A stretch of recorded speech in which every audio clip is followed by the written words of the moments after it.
So it's, you know, more proud to be a Nazi here than an anti-fascist. If you are definitely an anti-fascist, it means you are not an enemy, but they don't like you. Just a few weeks ago, 3-4 Nazis assaulted a leftist meeting here. The violence is escalating slowly. You can mostly say that the government turns a blind eye. Hogy Orbán Viktor kijátsza az embereket, és most szélső jobbot lát üdvözítőnek, de alapvetően a saját érdekét, saját hatalma megtartását szolgálja, illetve a saját barátainak és a... Ilaria Salis ha passato 15 mesi nelle carceri ungheresi in condizioni definite come disumane, prima di poter tornare libera grazie all'immunità ottenuta con l'elezione ad europarlamentare. Per il movimento antifascista si tratta di un processo politico. La repressione in Ungheria è infatti all'ordine del giorno. Il governo di Orban prende di mira i media indipendenti, i partiti di opposizione e soprattutto i militanti di sinistra antifascisti ungheresi, che devono anche confrontarsi quotidianamente con le minacce dei neonazisti. Per raccontare questa storia bisogna andare dove tutto è iniziato. Sono quindi volato a Budapest per provare a capire cosa significa essere un attivista di sinistra nell'Ungheria di Orban.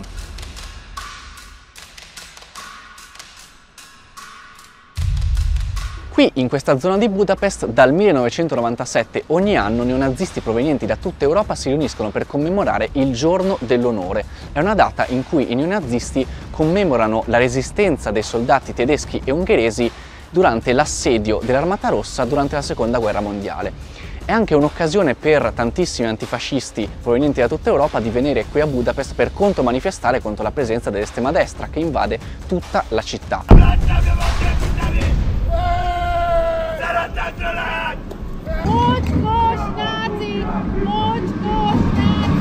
L'anno scorso, nel 2023, qui c'era anche Ilaria Salis. Ne parlo insieme a Zilvi Nemet, una giornalista del media indipendente 444 che ha seguito tutto il suo processo fin dall'inizio. Cosa succede a Budapest il Giorno dell'Onore?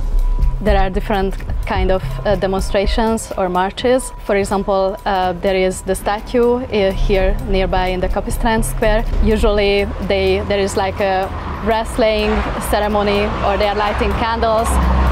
Usually there are some speeches also by the international participants. It's not only domestic groups linked to the far right, but also there are international comrades coming from here. So you hear also speeches there. And after usually there happens like what you kind of can say like a breakout hike or a commemorative hike. And it also received some also marketing and funding from the Hungarian state, and it featured something like the Olympic pentathlon games, which was trying to attract everyday people to take up some sport activities, even though this is like a highly ideological act, you could say. So actually the police already banned the commemorative event several days before, but it was known that the event is going to take place despite of the prohibition, especially because Antifa protesters also gathered here just like a few streets away from here, but the police also secured the areas. There were several instances that people from Betyársereg attacked them, and but then the police managed to push them back to the castle. And actually there was also another scene of violence happening nearby on the intersection of Szilágyi Erzsébet and Moszkva tér. 5 pedestrians just going to grab a lunch, and around 20 people attacked them from behind, and they were identified as well-known members from the Hungarian far-right scene.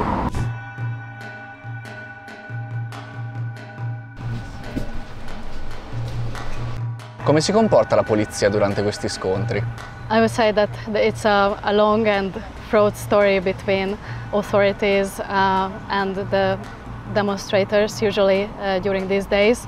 So if you look at the track record, you can say that the police lots of times try to prohibit or systematically ban these events, but it's not only just on them. So there is the court and the Supreme Court, and actually there were instances that even though the police prohibited the event, the Supreme Court overruled its decision and still granted a permit for the commemorations to take place. You can mostly say that the government turns a blind eye.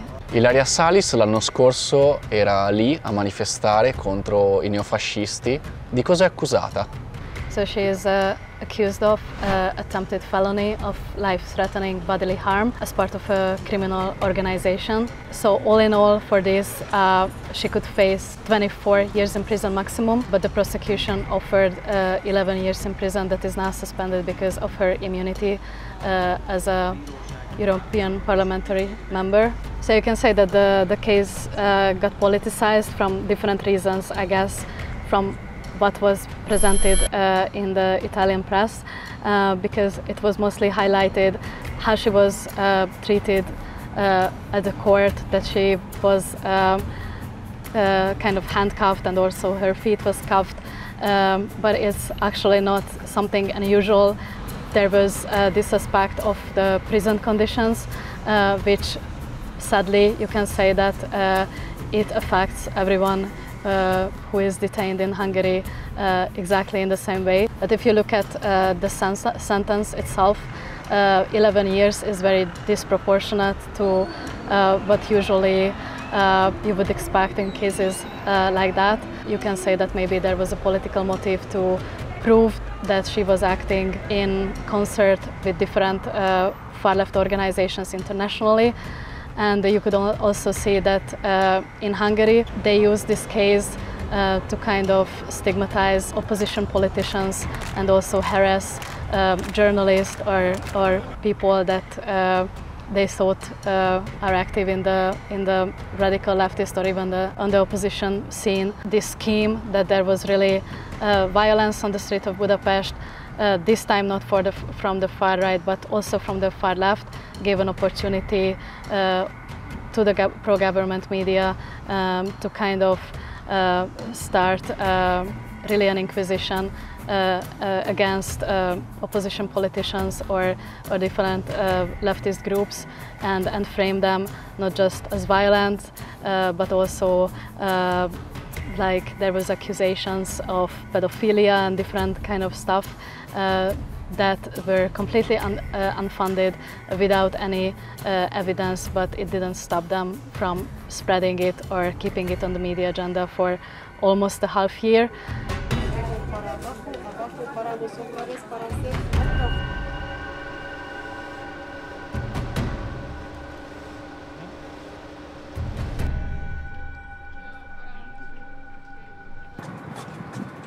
I militanti antifascisti in Ungheria temono per la propria incolumità, e questo perché devono fare i conti costantemente con la repressione istituzionale e soprattutto con le minacce di morte che provengono dai gruppi di estrema destra. Per questo motivo li accogliamo in un ambiente sicuro in cui potranno mantenere l'anonimato.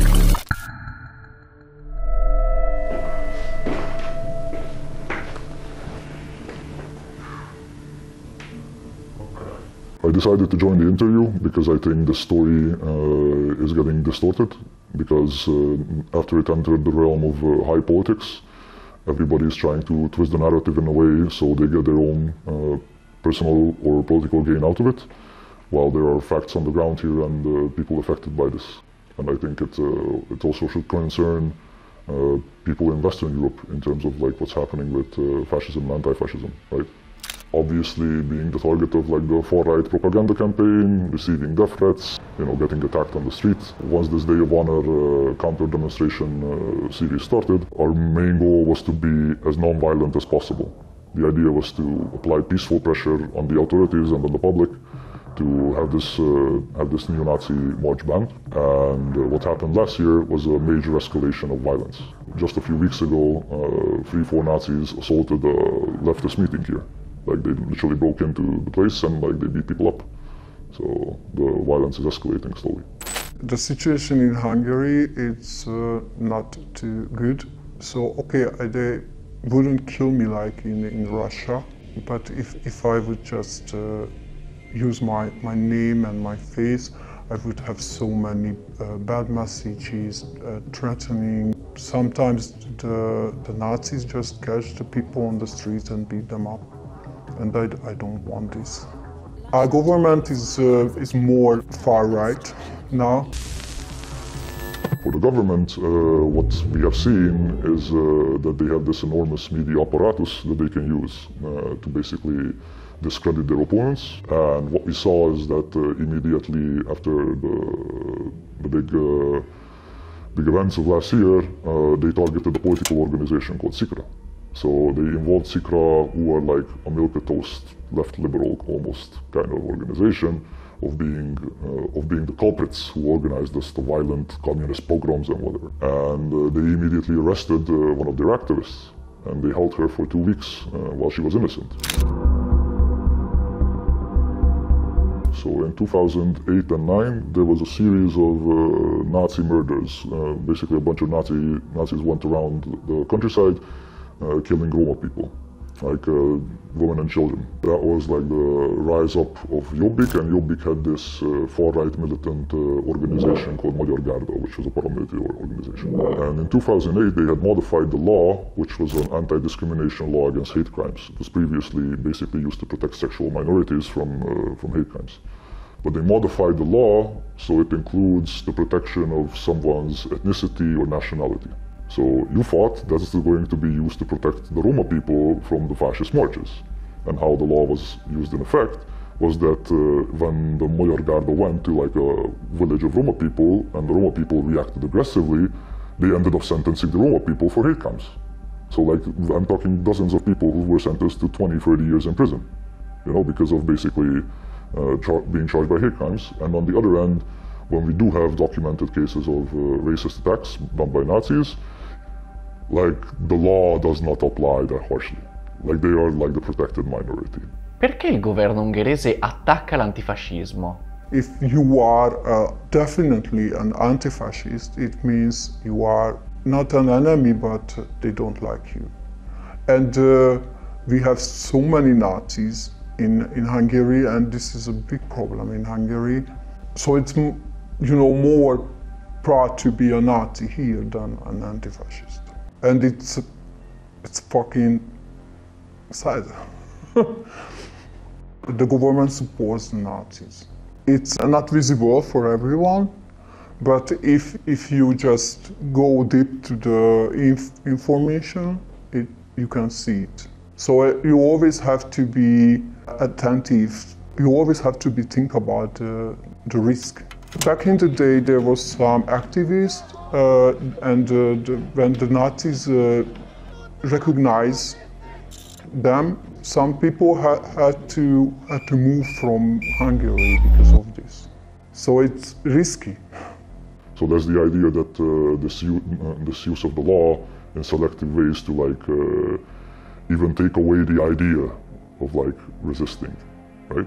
So it's like a very, very effective tools of repression. And even that's the case if you're doing a counter-protest and, you know, you get attacked and you fight back, you may still get charged, you know, with like a hate crime. So this makes it very difficult to do that sort of combative organization that's, I think, more commonplace in the West. But then that's super common. If you get doxxed, then like almost immediately your inbox gets flooded with like Nazis. But like what's more worrying is that they have like their own like fascist media, and then where they publish these people who get doxxed, and you know it's like they are then targeted, and everybody becomes super paranoid, thinking that like they're everywhere, which makes any kind of organization absolutely insanely difficult, because if you do everything in secret, you can't communicate properly with people. In che modo organizzate la vostra resistenza? The purpose of our movement is just stop the Nazis to march in the downtown of Budapest. This is the main aim.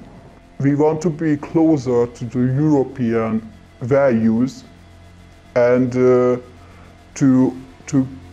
don't let the people to threaten other people because their color, or because they not heterosexual, or because they are wearing something like anti-fascist. So the government always needs some enemies because they have to explain why we are the second poorest country in Europe. The problem is always something else, like the war, the immigrants, pedophiles, and they have a new enemy now because of this trial, it's the Antifa. Yeah, the ideology of Orbán is totally Nazi now. Trump, who wanted to designate Antifa as a terrorist organization, and Fidesz would like to be like, if we could actually do that, you know, if we could actually like claim them as a terrorist organization and get rid of them, that would be like a massive win in the eyes of the international right wing. I movimenti antifascisti in Ungheria non sono nati proprio ieri. L'Ungheria infatti ha una lunga storia di antifascismo, che è iniziata grazie a coloro che si opposero al nazismo e al fascismo durante la Seconda Guerra Mondiale. L'Associazione degli Antifascisti Ungheresi continua a tenere viva questa memoria. Adesso li andiamo a incontrare nella loro sede. Hi Vilmos, nice to meet you. Hello, please. Tehát ez a tábla az érdekes, mert 80 évvel ezelőtt ölték meg az egyik antifasiszta ellenállót, aki végül is a fasiszták ellen küzdött, és nem régen pedig a mostani szélsőjobb verte szét ezt a táblát. Tehát ez a tábla 82 évvel ezelőtti emléket idéz, amikor egy békés háborúellenes tüntetést vert szét a horthy rendőrség, és hát ezért felháborító, mert itt végül is a békéért álltak ki az emberek. Komoly következménye lett ezeknek, elítélték, megverték, meg eltüntették. Tehát a Magyar Ellenállók és Antifasiszták Szövetsége az európai békével egyidős, 1945. május 15-én alakult meg, az akkori ellenállókból, antifasiszta ellenállókból és a koncentrációs táborokból visszajött emberekből. Célja pedig ugye a szervezetnek az, hogy képviselje azokat az értékeket, amit az egykori ellenállók életük kockáztatásával is felvállaltak, végül is az, hogy béke legyen Európában, a világon, és az emberek békességbe tudjanak élni. Ez a cél napjainkban különösen aktuálissá vált. Quanto è importante l'antifascismo per la memoria storica dell'Ungheria? Magyarország eléggé különös helyzetben volt, mert végül is 1945-ben nem a magyar ellenállók szabadították fel Magyarországot, hanem a szovjet csapatok, és ugyan voltak itt magyar ellenállók, és részt vettek az ellenállásba, de ezek lényegesen kisebb számban voltak, mint ahogy körülnézünk, mint Jugoszláviában vagy máshol. Viszont épp ezért nagyon értékes az, hogy azért voltak itt magyarok, és akik szembeszálltak a fasizmussal, és amikor ünnepeljük a felszabadulási évfordulót, akkor mindig megemlékezünk arról, hogy a szovjet zászló mellett, piros zászló mellett a nemzeti színű zászló is volt, mert értékelték a szovjet csapatok is, hogy magyar ellenállók is részt vettek az ország felszabadításában. Perché la memoria antifascista ungherese va preservata? Hát a magyarok meg olyanok, hogy egy populista politika során sodródnak, és hát amikor 97%-ban kimutathatóan kormányközeli a média, akkor az emberek agymosása, ez folyamatos most már 14 éve, és hát egyre inkább ők is idomulnak. Épp ezért nagyon fontos, hogy egy antifasiszta értékrendet tudjunk képviselni a társadalom előtt. 11 éve volt az, amikor szerveztünk egy antifasiszta tüntetést, és hazafele egy 15 fős csoport megtámadott, és hát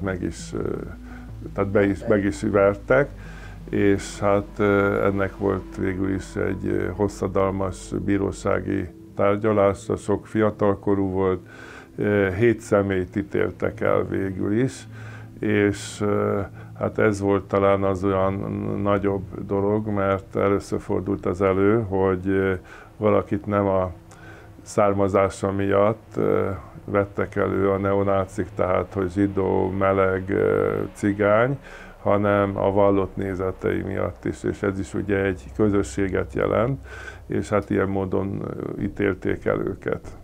Il vostro lavoro è molto difficile, continuerete a lottare affinché l'Ungheria sia liberata dai neonazisti? MEASZ-nak van olyan tradicionális szerepe, hogy hogy nyilván annak a vezetőjeként azért ilyen módon számot tartanak. Inkább az a gond az utóbbi időben, hogy nagyon kevés a média felületünk, és még a korábbi barátaink is, akár anyagi okok miatt is egyre inkább a kormány közelébe sodródnak, és hát ilyen módon nagyon nehéz ugye áttörni ezeket a falakat, hogy a gondolatainkat közzel tudjuk adni. Tehát, hogy egész biztosan rosszabb lesz ezzel a kormánnyal. Szokták mondani, hogy Orbán Viktor ilyen fasiszta, olyan fasiszta, de én meg szoktam védeni, hogy ő nem fasiszta, hanem mindig kiszolgálja az adott korban, az adott időszakban az emberek lelkületét, hogy mit szeretnének, és hogyha itt Sztálin zászlókkal vonulnának a tömegek, akkor odaállna. Itt magyarokban óhatatlanul megvan az, hogy a múlt miatt is, hogy nem igazán fogadják el az antifasiszta értékeket, és épp ezért könnyű őket belevinni egy nosztalgikus érzés alapján, ami ugye a Trianontól kezdődik, amikor ugye Magyarországnak az egyharmada maradt meg már az első világháborúban, ez a nosztalgikus érzés meglovagolva.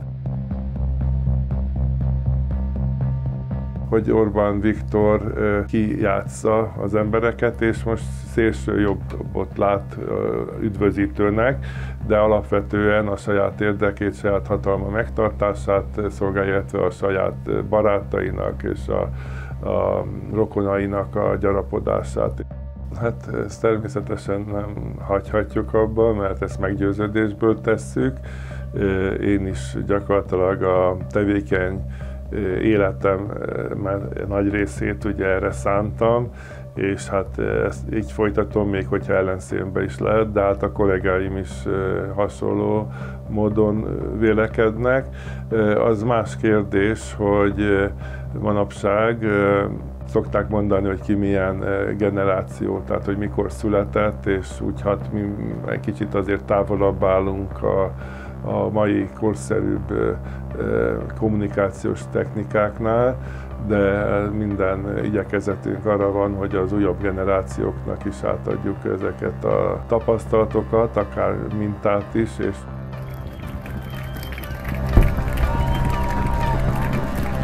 Dopo gli scontri del febbraio 2023, Orbán e i media al suo servizio hanno trovato negli antifascisti il nemico perfetto contro cui compattare la società ungherese.